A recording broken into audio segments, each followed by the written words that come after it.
Shalom and welcome back. Thank you for joining me for another week. It's about to get really intense, so I hope you hold on for the ride and feel free to reach out with any other questions. Right now in this week's Parsha, we're standing in a room. We have Joseph and Judah face to face. Judah doesn't know it's Joseph. Joseph was sold into slavery by his brothers a long time ago. He ended up getting thrown into prison, rose to become second in power all over Egypt. Now there's a famine in the land. The brothers come down to get some food. Joseph recognizes them. He's setting them up right now to a test to see, are you guys loyal to me still? Would you guys be my brother? Did you guys repent? He's doing this whole setup. So he somehow gets Benjamin down to Egypt. He hides the goblet in Benjamin's bag. Benjamin gets pulled over. You have a goblet. They're like, no, we don't steal any goblets. They're like, whoever has the goblet, he's yours. Take him. Boom, Benjamin has the goblet. So now Judah's like, oh my gosh, I don't want you to take Benjamin. I swore that you wouldn't be able to take him to my father. Take me instead. So Judah is now confronting Joseph. This is where we are in this super high friction confrontation. The Medrash says, the commentaries say that Judah was about to take out his sword and basically kill all of Egypt like Shimon and Levi did to Shechem. And seconds before that happened, Joseph reveals, no, it's me, Joseph, I'm your brother. Is my father still alive? And they all hug. What's fascinating here is that we teach that what happens to the ancestors is a foreshadow for future generations. Ma'aseh avot siman lebanim. And here we have two brothers face to face. Judah doesn't know Joseph from the house of Israel, that he's his brother. Joseph knows who he is, and he knows who Judah is. But Judah's about to take out his sword and kill Joseph. So high stakes. How is this a foreshadow for the future generations? How can we relate to this story? And there's something actually really heavy going on here that we can. Let's look at the quote-unquote the Palestinian people of Israel. I was taught by a professor there is no such thing as a Palestinian person. There's Arabic-speaking tribes and clans in Israel, but there was no such thing as a Palestinian. But let's use the term for now. 25% of the Palestinians, or the Arabic-speaking peoples in Israel, are actually Jewish or have Jewish roots that went through forced conversions to Islam. And it's not random 25%. It's not him, yes, him, no. It's actually specific villages, clans, and tribes that we can identify. And if you go to those areas in Israel, they will actually tell you themselves that, yes, we were from the Jewish people when we converted to Islam by force over these many years. You have some that were from 2,000 years ago that were Jewish. You have some from the 1400s in the Spanish Inquisition, and some as recently as the last 100 to 150 years. So it's actually very fascinating.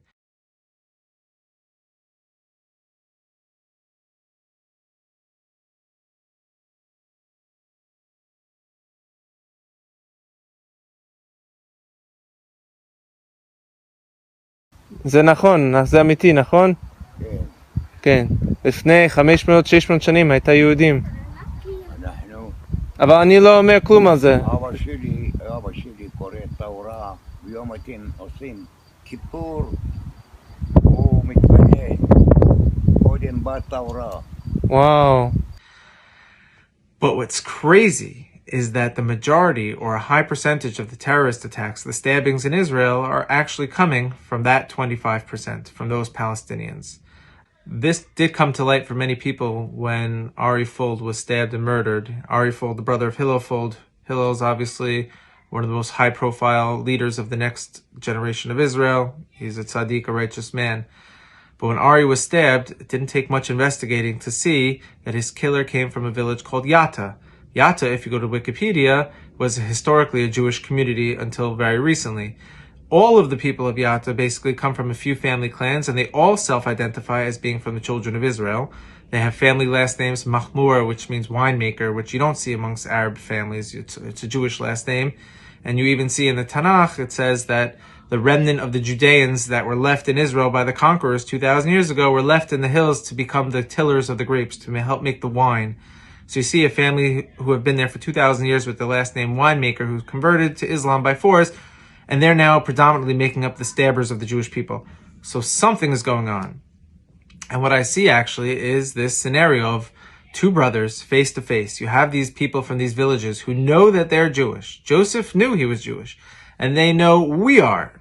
And so we hope, just like there was two brothers in this week's Parsha face to face and about to escalate into total death, murder, and war, that all of a sudden, in the snap of a finger, turned into hugs, kisses, and crying, we too hope that these humans that are stabbing us, that actually are our brothers from 200 years ago, from 2,000 years ago, will come around, We'll figure out what's going on. We'll decode the story. We'll end in hugs and kisses. And that's my best wishes right now, is that we have no more war, no more violence. Both sides have good claims, just like in the story of Egypt with Joseph and Judah, which we're going to go dive into right now. But just keep this in your mind. 25% of the people we call Palestinians are really Jewish, and that 25% is making up the majority of the terrorist attacks. So we have a biblical, strange story. If you want to deep dive just in 2 seconds on what's going on here, some people say they're traumatized and they're not accepted as Arabs, so they actually have to stab Jews to show, no, look, we are like you, we are Arabs, we don't like Israel, we're not like them, because there's derogatory terms used for these Arabs who were once Jews, like we do to the Spanish Inquisition Jews who stayed hidden Christians, like Marranos, which was a derogatory term. So too there's terms like Musta Arabim, like a fake Arab, you're not a real Arab. So they have to go beyond the letter of the law to show, no, we actually do hate the children of Israel. That's just one theory. There's actually a few other theories of why they're stabbing us. But for now, all we could hope is that it ends in the same way this story ended, if peace, hug, love, kisses. Let's dive right in. So here we are in this verse describing the encounter between Joseph and Judah. Genesis 44:18. Then Judah went up to him and said, "Please, my lord, let your servant appeal to my lord, and do not be impatient with your servant, who you are the equal of Pharaoh." So let's examine this verse and open with an initial question. Why did Judah choose to speak in such a harsh tone to Joseph that he even had to make a disclaimer saying, please don't get angry due to my tone? When someone says, hey, don't bug out, it must be you're giving him a reason to bug out. So when Judah says to Joseph, don't get angry, Judah, why are you talking in a way in the first place that's going to cause him to get angry? Aren't we taught that the words of wise men should always come across in tranquility and calmness? And we see from King Solomon, as he says in the book of Kohelet, words spoken softly by wise men are heeded sooner than those shouted by a lord in folly. So if you want to be righteous, if you want to be a sage, if you want to have wisdom, just speak gentle, speak calm. My rabbi speaks very gentle and calm, and I try my best to speak gentle and calm. But that's not for here for now. That's just a side note. Additionally, upon further analysis, why does Judah say to Joseph, Yidaber na avdecha davar, let your servant speak to you this thing? It's the word davar over here, with you see with the mouse, a little bit extra. He should have just said, let your servant speak to you. Why is this extra wording of davar thing within his request to talk? It seems like an extra word. What is this thing you're trying to tell him? Just say, can I tell you something? Why do you have to say, can I tell you this specific thing? It's a very extra word, and the Torah doesn't waste words. And it seems that to answer our questions with the help of heaven, we first have to understand that Joseph in this scenario was acting with total justice. So Judah didn't really have much to complain about. Even furthermore, knowing that he was more righteous and fair compared to Judah's claim of Joseph acting unreasonable in this scenario, didn't Judah himself bring the situation upon himself when he proclaimed the following? It says in Genesis 44:9, whichever of your servants it is found with shall die, talking about the goblet that was planted in Benjamin's bag. The rest of us, moreover, shall become slaves to my Lord. So Benjamin was the one that the goblet was found within. He was the one that should be killed based on Judah's scenario. Judah's like, hey, whoever's got it, kill him. So like, oh, he's got it, we're going to kill him. He's like, whoa, that's not fair. You just laid out the whole scenario, Judah. Don't come back and say it's not fair. Something's going on here. So how could Judah complain that Joseph is being unreasonable and unfair when Judah himself proclaimed what the punishment should be, as seen above? And after all this, Joseph was simply seeking to punish the one who had the stolen goblet in his possession, which would be Benjamin. He couldn't even punish the other guys. He could have just punished the whole team. He was just being fair. He's like, I'm just going to punish the one guy that has it. And on such a fitting and fair judgment set in place by Joseph, Judah didn't really open his mouth to question the judgment, because that was fair. So something else must be happening here. And furthermore, it was the case that Judah did indeed speak with calmness to Joseph. We thought he didn't because of the verse where Judah tells Joseph, don't be angered by my tone, which would imply he spoke harshly. But he didn't speak harshly, and he was okay with the fair judgment that Joseph gave. So what's going on here? First of all, we see proof that he did speak gentle based on this medrash. It says when Judah approached Joseph, Rabbi Nehemiah, this is thousands of years ago, said that this approach was in order to appease Joseph. He wasn't approaching for beef. He wasn't approaching for fighting. He was just simply approaching for peace. So it seems that Judah actually did talk gentle to Joseph, like a wise man should, However, he knew that even if he speaks in a relaxed and pleasant tone to Joseph, that Joseph would still be angered by his audacity to question his fair judgment. Therefore, he said, "Please don't be angered by my words," as a precaution, even though he did speak gentle. He just knew that you can't just question something so fair, even in a gentle way. So he said, "Don't get angry by my questioning." If this is the case, that Judah spoke gentle and was already in acceptance of Joseph's fair judgment, then we must understand what Judah's claim really was. What is Judah coming to intervene here with? He accepted the judgment. He was okay with it. It was fair. What was his real point over here? There's an opinion to suggest that Judah was presenting a totally new claim to Joseph of why this isn't fair. He was speaking in line with Joseph's rationale of punishment using Joseph's own logic, which was that only the offender should be punished in order to actually have Benjamin freed. So Judah was saying, according to your logic of punishment, I have something to say that may have you reconsider this punishment. What was it? Behold, it's taught in the holy text, Agra de Parka, which was written a few hundred years ago. And he writes the following based on the below verse.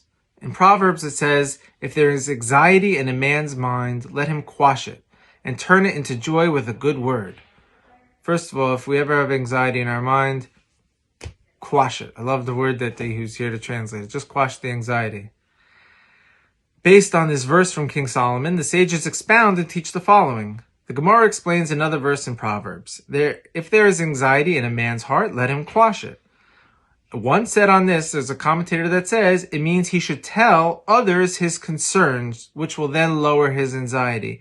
So when it says, and turn into joy with a good word, it means tell other people what's wrong in your life, and that'll help lower your anxiety and your suffering. We have to understand here, what effect does relating your suffering to others have on your unfortunate state that it helps lower it in the first place? It's a fascinating piece of advice. We have to look at the mechanics of it. Their answer is as follows. When God forbid an unfortunate suffering befalls upon you, or some sort of loss, or fear from the haters of Israel, the person receiving the suffering suffers the most from the actual scenario, yes. However, his relatives, loved ones, and friends also suffer due to his suffering, each one more or less based on how much they love or are close with him. If you have someone really close to you who's going through something really tough or unfortunate, you feel that too. And behold, if he sins and brings certain suffering upon himself, what sin did his loved ones and relatives do that they now have this suffering come upon them on behalf of their friend? It's like, I feel bad for you, so I'm going to suffer. What did I do wrong in this world that I have to suffer because of your loss? I shouldn't have to suffer in this world. I didn't do anything wrong. It would be impossible to suggest that there is a perversion of divine justice based on the fact that they are suffering for no reason due to the sin of their loved one, who actually did do something and did deserve such suffering. So God doesn't bring suffering upon someone who doesn't deserve it. So you can't say to God, I'm now suffering because my friend is suffering. What did I do to deserve it? There must be something in the world of karma where you actually have to feel bad for this friend. That you can't get out of. Because by default, we have a reality that there is no perversion of justice with God, as we can see from the following verse in the Torah. It says Deuteronomy 32:4, the rock, referring to God, not the rock who's, you smell what the rock is cooking, not that guy. The rock, his deeds are perfect. Yeah, all his ways are just, a faithful God, never false. True and upright is he. Therefore, at the time when an unfortunate suffering, God forbid, falls upon a person, his relatives and loved ones are doomed in that each one to his, her own degree feels this suffering as well. So then this punishment descends upon and is accepted by all that it affects as if they deserved it too.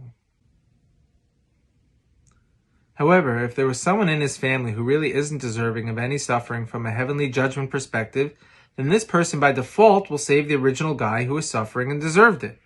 Why? Let's figure out this logic. This is because through the suffering of a righteous person, his loved ones suffer, since Hashem doesn't pervert judgment and make people suffer who aren't deserving. So, if you feel bad and you're suffering because someone else is suffering, it means you deserve it. It's part of your karma also. And this is the meaning behind the above advice to tell other people you're suffering based on the above verse in Proverbs. If there's anxiety in a man's mind, let him quash it and turn it into joy with a good word, which really means and tell it to other people. Why? This is a crazy thing. Perhaps you will find someone who is not deserving of any suffering, who will enter into a state of suffering once hearing about your suffering, since he feels bad. And then by default, Hashem will have to remove the suffering from the original sufferer, as to not make this righteous friend of his suffer based on your suffering. So if I'm not worthy of any suffering in this world, and you tell me something that'll cause me to feel bad for you, instead of me feeling bad, God will just remove the suffering from you, so not to cause me, who's not deserving, to feel bad. It's a very interesting life hack over here. Meaning, if I'm not worthy to suffer, and I feel your pain will disappear because I'm not worthy to feel pain, because I'm a righteous human. Not me in particular, I'm a regular guy, but I'm saying if we know a righteous guy or a righteous person, tell them what's going on. And this, to me, seems like one of the sources for confessions. And I know Rabbi Nachman says, confess your sins to a tzaddik, and it will help bring atonement. I never really understood it until now, because if you tell what's going on in your plate to someone else, and it's going to cause them to feel bad, and they're not worthy for a bad trip, it will take it away from you, because God is a fair God. Until here are his words. So that was his words. That was his theory. Fascinating. Let's wrap it up over here. And based on this, it's possible to say that this is the specific claim Judah was making to Joseph. As he says, let your servant talk to you regarding this thing. What was that extra thing we spoke about in the beginning? We had that question, this unique thing he wants to say, which means that Judah was telling Joseph, let me interject here and suggest a new logic into your ears. Something that will enter your ears specifically, that according to your rationale, Joseph, that only the sinner here should be punished and no one else. On that you should know that your punishment is also falling upon those that didn't sin. Since this boy's father's soul is tied up with the soul of this boy, he will be extremely distraught on losing his son. As well, upon me punishment will fall, since your servant, myself, took responsibility, guarantorship on this boy. So your punishment is going to affect other people. And if you're righteous like God, that you've claimed to be a fair man, and it's not going to work, because we're all going to get affected by it.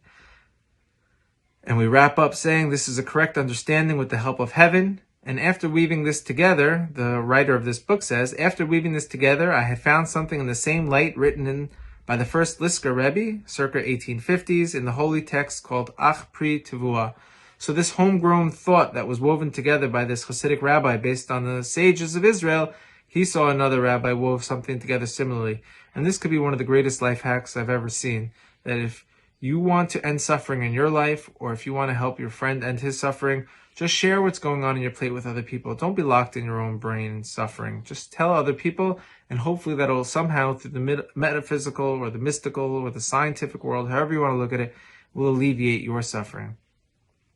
And just on a final note, it's interesting, because I always wondered, what's the hardest a human could chill? How hard can someone chill in this world? How much can you enjoy this world?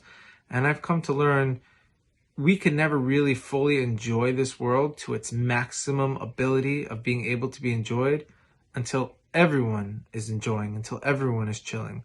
So my chill personally got capped to a certain point where now I can't chill any harder until the whole world is chilling. And it must be in this light that we feel the pain of other people. So if I feel their pain, and maybe I hope I'm not worthy of all that pain, God will remove suffering from the world. So it's good to know about what's going on in Afghanistan with young kids who are suffering, and in Nigeria with people who are getting kidnapped and stolen. It's just good to know about it, because if we feel that pain and we're not worthy for that pain, God will have to remove that situation from them. Life Hack 101. Thank you very much for joining. Looking forward for next week. Over and out. Shabbat Shalom.